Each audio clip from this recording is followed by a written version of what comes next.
Operation Sindoor Mahadev విజయాన్ని కీర్తిస్తూ తీర్మానాన్ని ఆమోదించారు ఎన్డీఏ భాగస్వామ్య ఎంపీలు.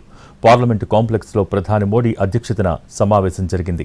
ఆపరేషన్ సింధూర్తో దేశ సైనిక శక్తి ప్రపంచానికి తెలిసిందని, పాక్లోని 9 ఉగ్ర శిబిరాలను నేలమట్టం చేశామంటూ ప్రధాని మోడీ నాయకత్వాన్ని ప్రశంసిస్తూ అభినందనలు తెలియజేశారు ఎంపీలు.